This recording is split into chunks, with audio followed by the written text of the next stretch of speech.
കർത്താവിൻ്റെ പരിശുദ്ധമായ നാമം വാഴ്ത്തപ്പെടുമാറാകട്ടെ. അനുഗ്രഹീതമായ ഈ നല്ല പ്രഭാതത്തിനായിട്ട് കർത്താവിന് സ്തോത്രം ചെയ്യുന്നു. ഈ പ്രഭാത സന്ദേശം കേൾക്കുന്ന എല്ലാ പ്രിയപ്പെട്ടവർക്കും വീണ്ടും വരുന്നവനായ ക്രിസ്തയേശുവിൻ്റെ ധന്യമുള്ള നാമത്തിൽ എൻ്റെ പ്രഭാത വന്ദനങ്ങൾ ഇത് വിശമർപ്പിക്കുകയാണ്.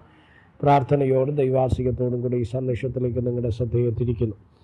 യെശയ്യാ പ്രവാചകൻ്റെ പുസ്തകം 48-ാം അധ്യായം അതിൻ്റെ 17-ാമത്തെ വാക്യം. ഇസ്രായേലിൻ്റെ പരിശുദ്ധനും നിന്റെ വീണ്ടെടുപ്പുകാരനുമായ യഹോവ ഇപ്രകാരം അരുളിച്ചെയ്യുന്നു: ശുഭകരമായി പ്രവർത്തിക്കുവാൻ നിന്നെ അഭ്യസിപ്പിക്കുകയും നീ പോകേണ്ടുന്ന വഴിയിൽ നിന്നെ നടത്തുകയും ചെയ്യുന്ന നിന്റെ ദൈവമായ യഹോവ ഞാൻ തന്നെ. ഈ വാക്യങ്ങൾക്കാണ് ദൈവത്തിന് സ്തോത്രം ചെയ്യുകയാണ്.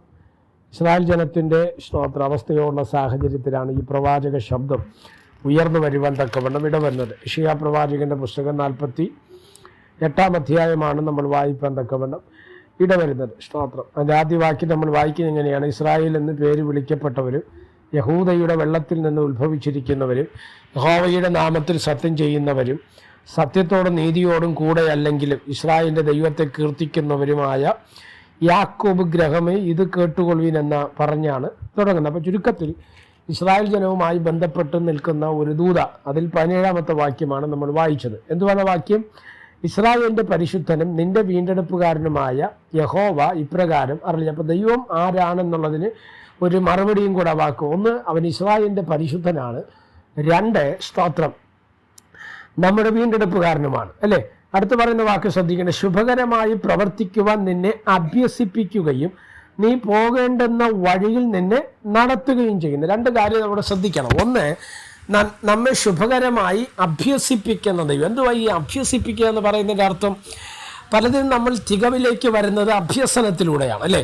ഇപ്പം നമ്മൾ സ്തോത്ര പല കാര്യങ്ങളും ഈ ലോകത്തിൽ നമുക്ക് കിട്ടാവുന്ന കായിക അഭ്യാസമാകട്ടെ, ഭൗതികമായ അറിവുകൾ, ജ്ഞാനമാകട്ടെ, ഇല്ലെങ്കിൽ സ്തോത്രം എഡ്യൂക്കേഷനിൽ നമുക്ക് ലഭ്യമാകുന്നതാകട്ടെ, എല്ലാം നമ്മളിൽ അത് പൂർണ്ണമായി വെളിപ്പെടുന്നത് അതിലുള്ള അഭ്യസനത്തിലൂടെയാണ്. ഇല്ലെങ്കിൽ അതിന് നമ്മൾ ദിനം പ്രതി പഠിക്കുകയും വായിക്കുകയും മനസ്സിലാക്കുകയും ഒക്കെയും ചെയ്യുന്നതിലൂടെയാണ് നമ്മളത് എന്ത് ചെയ്യുന്നത്, പിടിച്ചെടുക്കുവാൻ കഴിയുന്നത്. അപ്പം ഏതൊരു മേഖലയിലും നമുക്കൊരു പ്രാവീണ്യം നേടുവാൻ കഴിയണമെങ്കിൽ നമ്മളതിൽ അഭ്യസിപ്പിക്കണം.